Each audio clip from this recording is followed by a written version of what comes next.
อ๋อโอ้ดีโดนี่เนาะเสาสิมหายาว4 เมตรพุ่นได้นี่พี่น้อยเสาหนวดอย่างดีเด้อนี่เนาะเด็กหนาเด็กใหญ่พี่น้อยนั่นแหละโอ้ย่างเราล่างถ้วยบัดเอานั่นจุ่มลงหั่นบาดนี่ลำคือลืออีกบาดนี่เปื้อนหมดเลยล่างใหม่อีกเจ้าอันดินดีชื่อเท่าไรก่อนละเจ้าก่อน15 ล้านแต่เสาอันนี้บ่โอ้ไปเลยนี่เนาะกูนโจงโปงอยู่นี่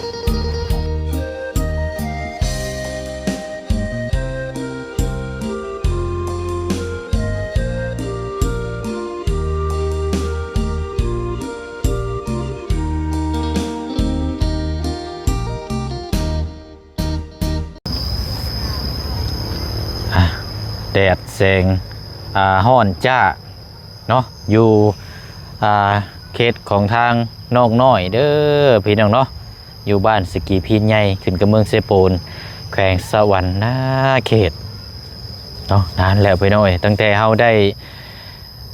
มีการสร้างห้องน้ำเนาะก็ได้สำเร็จแล้วก็พร้อมใช้งานแล้วก็บ่ได้เข้ามาหาเด้อเนาะแล้วก็ตามมาก็มีข่าวดีข่าวใหญ่เนาะเรื่องในการปลูกสร้างบ้านเฮือนซานทางผู้ใหญ่ใจบุญทางซองของทางบ่บุญสารวัตรนะพี่น้องเนาะมื้อนี้ก็แวะมาเยี่ยมมายามมาอัปเดตถามไทยเบิ่งน้ำกันอีกมื้อนี้ก็พี่น้องเนาะถือว่านานแล้วเนาะเพราะว่าไม่จำนวนที่ทางพ่อน้องเปียวมอบให้ทางครอบครัวเพิ่นก็จะเอาไว้สมทบเรื่องเฮือนซานนี่แหละพี่น้องเนาะแต่ว่าบ่ฮู้ว่าเพิ่นสิได้ใช้หรือบ่มื้อนี้ก็ได้เข้ามาเบิ่งตัวจริงน้ำกันเพราะว่าไม้นี่ก็เฮาซื้อไปนี่ก็เบิดลายแล้วพี่น้องเนาะไม่เป็นกับ20 แผ่นนี่ก็ไม่18 10 ตัวตอนแรกก็ว่าสิเอามาต่อเติมต่อที่ว่าก่อนจะบ่มีการปลูกสร้างบ้านเรือนซ่านนั่นแหละพี่น้องเนาะวันนี้ก็เกมพลิกก็เลยเอาไว้ชะลอก่อนเนาะเอาจังไดก็เข้าไปถามพูดคุยเบิ่งน้ำกันเนาะเป็นจังไดพี่น้องบ่ได้เข้ามาเบิ่งน้ำนานแล้วเนาะกราบสบายดีและสวัสดีพ่อแม่พี่น้องเบิดสุขุสุคนมาพบมาเจอกันอีกคือเก่าคือเดิมพี่น้องเนาะจังไดก็ฝากพ่อแม่พี่น้องเป็นกำลังใจให้เด้อพี่น้องเด้อเป็นกำลังใจให้ฝากกดไลค์กดแชร์แล้วก็กดติดตามนำกันอีกเนาะพี่น้องเนาะเอานั่นแหละเนาะไปเบิ่งน้ำกันเป็นนี่ใดเด้เนาะถมดินคักดิล้อนี่เนาะเดินทุ่มเลยนี่หนึ่งเดียวในบ้านสกีพีนได้นี่พี่น้องเนาะครอบครัวนี่โอ้ดีโดนี่เนาะเสาสิมหายาว4 เมตรพุ่นได้นี่พี่น้อยเสาหนวดอย่างดีเด้อนี่เนาะเด็กหนาเด็กใหญ่คักแน่นี่เนาะนี่เนาะมีจักต้นนี่2 4 6 8 10 12เอาเนาะ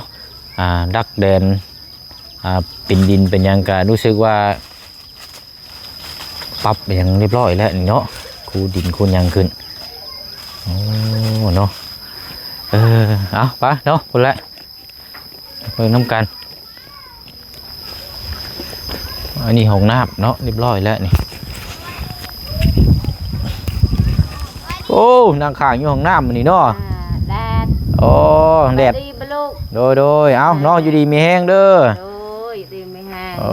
นั่นแหละเห็นมาหรือโดยเฮากับแม่นานแล้วบ่ได้เข้ามาเป็นจังไดเนาะอันนี้ทางง่ายเนาะสบายดีพุ่นล่ะมันยังปูนมันเสียละบ่นั่นน่ะยังซ้ำนึงเอาคือบ่อันนั้นเนี่ยมาเบิกอยู่หามันคือบ่หาเนี่ยปกไว้ดีๆเนี่ยเชื่อได้ใช้งานเนี่ยมันโมเมนต์มันแข็งเบิดหรอบ่มันแข็งใช่ไหมมันหาเนี่ยศาสตร์ปกไว้เพื่อได้ใช้งานนั่นแหละเนาะเอาเนาะบ่ได้มีเตียงบ่นี่เอาเตียงอันเฮ็ดอันตอนนั้นได้ใช้ยังบ่ทันแล้วบ่ทันแล้วมันมีไปหันไปได้นั่งไปแบบนี้เนาะนั่งแถวนี้แหละยามกลางวันเนี่ยนั่งแถวใครหรอกมันอันมีห่มอยู่เนาะ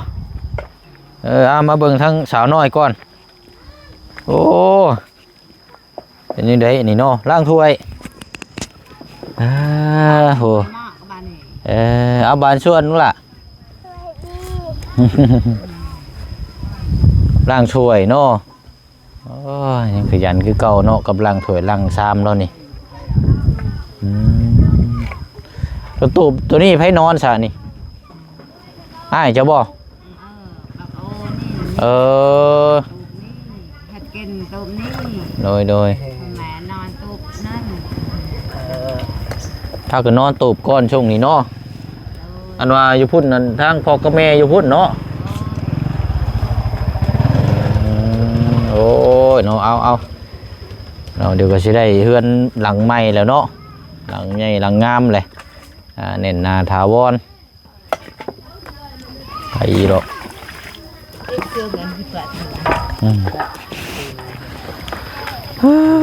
เนาะ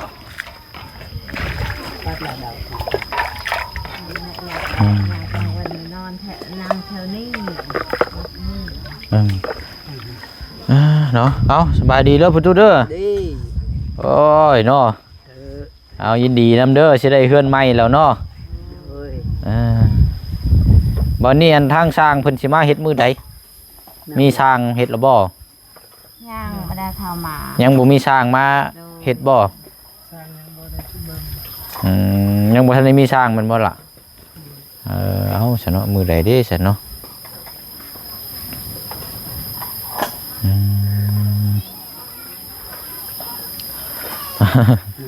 เอาอันช่วงนี้บ่ได้เฮ็ดเวียกเฮ็ดงานหยังบ่สละเจ้าเฮ็ดเวียกหยังก็เสียหญ้าหยังน่ะอย่าให้ให้อันเมียเจ้าไปใช้ซะไปเล่นวันเทศในเขาพักวันเทศวันอาทิตย์หยุดงานเนาะวันนั้นพี่น้องนั่นแหละโอ้ย่างเราล้างถ้วยบัดเอานั่นจุ่มลงหั่นบาดนี้ลำคือลืออีกบาดนี้เปื้อนหมดเลยล้างใหม่อีกเจ้าเรียบร้อยแล้วอันนี้เอาน้ำใส่ลูกเอาสไลด์ใส่ละลายจะไปเอาตัวนั้นจุ่มใส่เหยโยมก็เรียบร้อยแล้วแหละกระมังเจ้า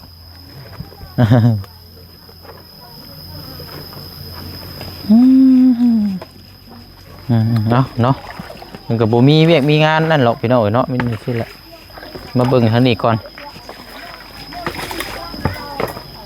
นี่ไปนอนก่อนนี่บ่ของนอนของครัวนอนอยู่นี่เลยป้าข้าวสารกันตัวได้สอบมันนี่เนาะไม่ได้มาแต่หึงเลยเนาะ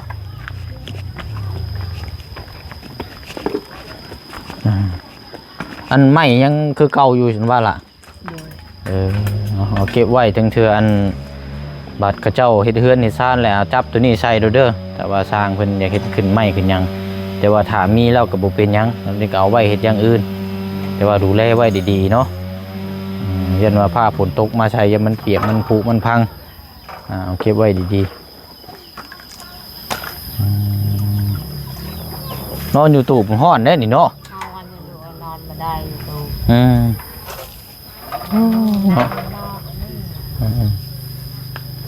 เนาะนั่งอยู่แจไผ่แจมันเลยพี่น้องเอ้ยเนาะแล้วแหละล่างถ้วยโอ้ยเนาะเอาต้องใช้ยุเทียนแล้วนี่เนาะเลิกเฮียนแล้วเดินเก่าแล้วเขาพักแล้วเดินหนีพักจุดแล้วเนาะ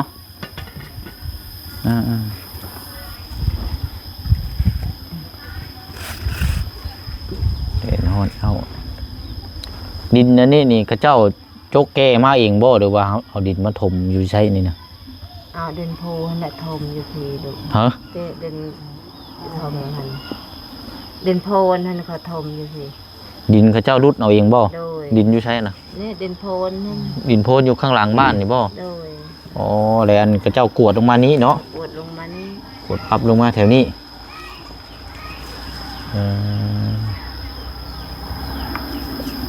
ที่ดินนี่ก็ซื้อเป็นของตัวเองเรียบร้อยเนาะใส่ซื้อไผล่ะซื้อที่ดินนะ ฮะบ่อันใช้ชื่อผู้ที่เพิ่นชื่อให้แล้วไม่ตุชื่อเจ้าบ่คือชื่อนางน้อยผู้นี้ ซื้อนางน้อย ชื่อผู้นี้บ่ผู้น้อยๆนี่บ่โอ้เนาะ ซื้อให้นางน้อย อืม เป็นนางน้อย แต่ดินเป็นเฮือนชานเนาะบัดใหญ่มาแล้วบัดไปเอาผัวแล้วบัดนี้เพิ่นสิอยู่เฮือนหลังไงแล้วซะสิเฮ็ดแนวใดนี่ เอาผัวอยู่น้ำอ้ายพ่อแม่หมดพ่อแม่ตายหมดอยู่น้ำอ้าย บัดนี้เฮือนเฮ็ดชานได้ที่โลกที่ดินบัดงามๆบัดบ่แล้วบัดอันอิหยังก็บัดได้ผัวแล้วต้องมือชูอยู่เฮือนผัวแล้วบ่ได้อยู่แล้วเนาะมีแต่ผู้อ้ายนี่แหละสิได้อยู่เพราะอันเจ้าก็ยังบ่ทันได้ออกเฮือนแม่นบ่ล่ะอ๋อแต่ว่ายังสิออกเฮือนอยู่บ่ฮะยังสิหาเงินออกอันเฮ็ดเฮือนอยู่เนาะแต่ว่าหากจากยามใดเนาะยังหาอยู่บ่เดี๋ยวนี้ล่ะ ได้หยังแน่ ฮะยังบ่ได้หยังเลยก็อยู่น้ำนองนี่แหละซะเนาะบ่ได้เฮือนในซานก็อยู่น้ำกันไปก่อนนี่แหละสามมันเฮาหาได้เนาะว่าอะไรพี่น้องนี่เนาะอันไผคือว่าเป็นลูกอิหยังก็เจ้าบ่ที่ว่าป่วยนะเราไปที่ว่าเป็นอันกระเพาะบ่คือว่าเป็นหยังบ่จะบ่ได้เป็นหยังบ่ไผเนาะจะยินเว้ามื้อนั้น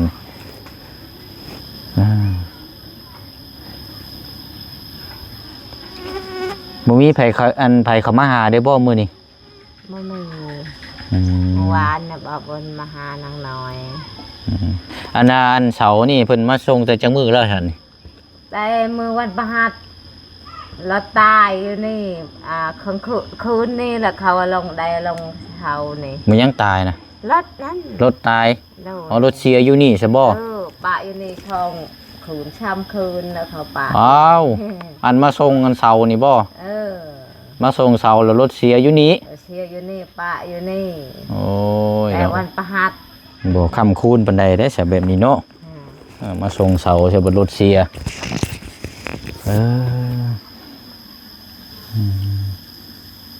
เจ้าก็อันบอกเจ้าที่เจ้าทางอยู่นี่เด้อไม่ตู้เด้อบอกข้อบอกเพิ่นอยู่บ่บอกในใดเลยเอาบอกในได้ว่ามาปลูกสร้างบ้านเฮือนซานอยู่นี่ได้ให้เพิ่นทำฮู้นำหั่นแหละบ่ได้บอกบ่หรือว่าเจ้าเข้าศาสนานี่แบบมันบอกบ่ได้บอกบ่ได้ บอกบ่ได้บ่พอแล้วซะเนาะยากเด้อเนาะเข้าไปได้เว้าหยังเด่นนี่ก็เป็นเด่นเองเด่นแม่เองในชื่อเขาขาดในชื่อปอกยามใดก็เข้าไปได้หายเลยบ่แม่นเขาว่าอันจริงเจ้าที่เจ้าทางอยู่นี่นะปกป้องรักษาที่อยู่นี่กราบบอกเพิ่นอยู่บ่บอกบ่ายบอกเพิ่นอยู่บ่แต่ว่าทางน้องเพิ่นว่าบอกบ่ได้เนาะเพราะว่าเขาศาสนานี่พี่น้อง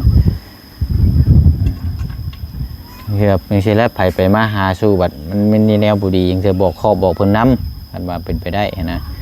แต่ว่ามันบอกบ่ได้ก็บ่เป็นหยังเพราะว่าสิ่งที่เฮามองบ่เห็น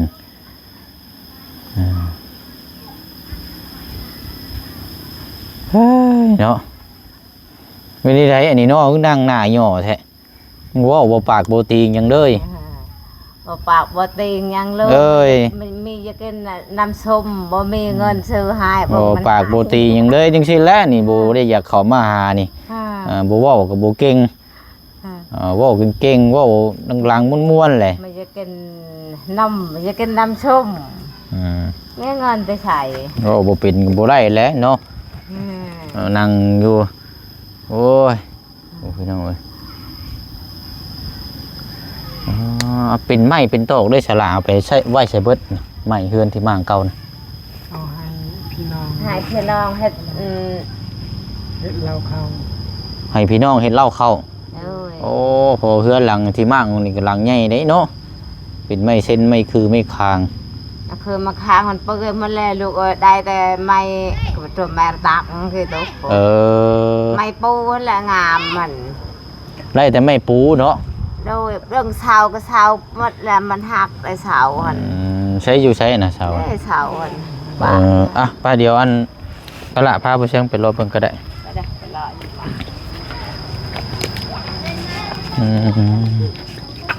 อันดินนี่ชื่อเท่าไรก่อนละเจ้าก่อน15 ล้านป้าดแต่เสาอันนี้บ่โอ้มันไปเลยอันนี้เนาะกูนโจงโปงอยู่อันนี้4 5ต้นเนาะเปื่อยไปเลย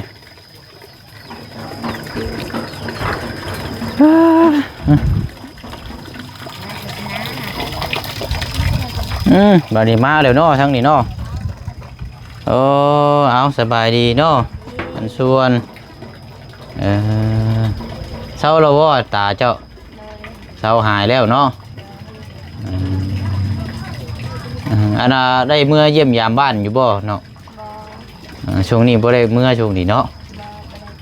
บ่ได้ไปรับจ้างเขา มีแต่หารับจ้างรับบายเนาะ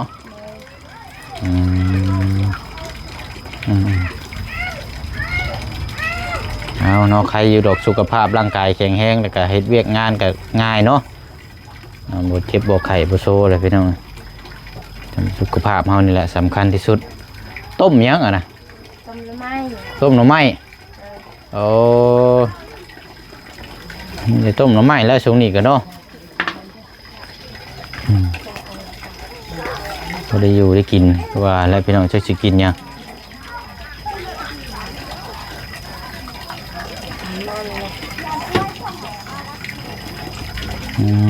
เอาเนาะระวังเรื่องไฟยังหุ่งอยู่บ่ฮะยังจังหน่อยลูกไปจับดินให้รถแง่เขาพี่รถพอแห้งแล้วแม่มันมานั่งอยู่ข้างนอกพี่เนาะอันนี้ก็ว่าโอ้ตะลายอยู่ได้พี่น้องยังเสือไฟยังบ่ทันได้หมอดจับมันนี่ใช่อันนี้รถพอแห้งแล้วเนาะเนาะเอาพี่น้องเนาะทางครอบครัวเพิ่นก็คืออันนี้แหละพี่น้องมาย่ำไรเพิ่นก็บ่ค่อยอันนี้มีแต่ให้มีแต่เฮานำเสนอบ่ฮู้ว่าสิเว้าหยังพี่น้องอันนี้ก็หม่องรับหม่องนอนทั้งประตูมีตู้แล้วอันนี้เนาะเนาะเอาอันนี้ก็คือเฮาฮู้แหละพี่น้องเนาะขึ้นอยู่กับบุญวาสนาที่ผู้สิซอยเนาะบุญวาสนาชาตินี้หรือว่าชาติที่แล้วเนาะเนาะห้องน้ำห้องในก็ได้ใช้แบบ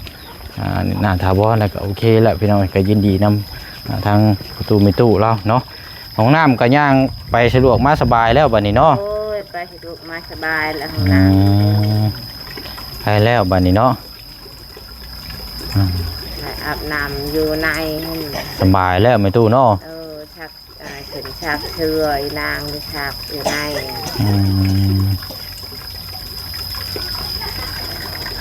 จังมือได้สิได้ดำเนินการปลูกสร้างเนาะยังบ่ฮู้อันนี้เนาะแต่ว่ารอติดตามเบิ่งน้ำกันซื่อเนาะดินบล็อกนี่จะก้อนใช่นี่1,000 ก้อนบ่1,000 ก้อนนะกับบวกต่อที่ว่าเฮาเดือจางห้องน้ำนี่ก็100 ปลายพุ่นมาจักเนาะเดี๋ยวจะใส่น้ำกันเลย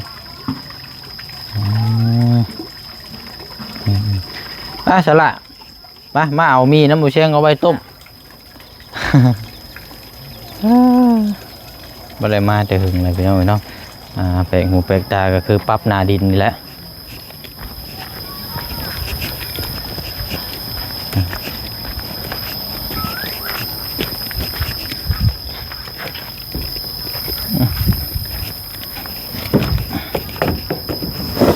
โอ้ย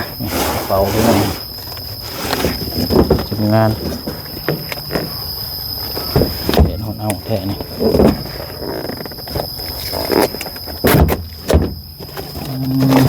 มีถุงใส่ครับมันจะมีนี่แหละพี่น้อยเนาะมาลูกอ่ะ มีเด้อ6ห่อลูกหล่ะเอาไปต้มเด้อเอาเลยเนาะมีแต่ว่าแล้วเดี๋ยวไปเชียงเมื่อก่อนบัดนี้เด้อเดินทางไปต่อก่อนเนาะและเดี๋ยวมีโอกาสเดี๋ยวเยี่ยมมายามใหม่เนาะบอกไม่ตู้น้ำนี่เด้อเอาเนาะเอาละพี่น้องเอ้ยเน็ตนอนเอาเนาะก็บ่มีหยังพี่น้องเนาะมีแต่ว่าสิ่งที่เราจะรอติดตามรับชมเบิ่งน้ำกันก็มีแต่ว่าในการปลูกสร้างบ้านเรือนซ่านเราอะไรเนาะเคสนี้ก็เอาวันนี้ก็มาเยี่ยมมายามถามไทยก็ประมาณนี้แหละพี่น้องเนาะสิ่งของที่เฮามอบให้ก็ยังดูแลคือเก่าอยู่เนาะก็บ่ได้เฮ็ดบ่ได้หยังมีแต่ว่าเพิ่มเติมจังใดก็ให้เพิ่นถ้าเวียกงานถ้ามันขาดมันเคินจังไดก็จับใส่เลยเนาะพี่น้องเนาะหลังจากปลูกสร้างบ้านหลังนี้หรือว่าสิเอาเฮ็ดแบบใหม่นี่ก็จังว่ากันเนาะเอาคลิปนี้ก็สิได้ล่ำลาไปอีกคือเก่าคือเดิมเด้อพี่น้องเนาะเดี๋ยวพอๆกันในคลิปหน้าเนาะเดินทางไปต่ออีกก่อนเนาะแดดฮอตเอาพี่น้องเนาะเอาอยู่ดีมีแห้งร่ำรวยเบิดสุขุสุคนบ๊ายบายเด้อพี่น้องเด้อสบายดี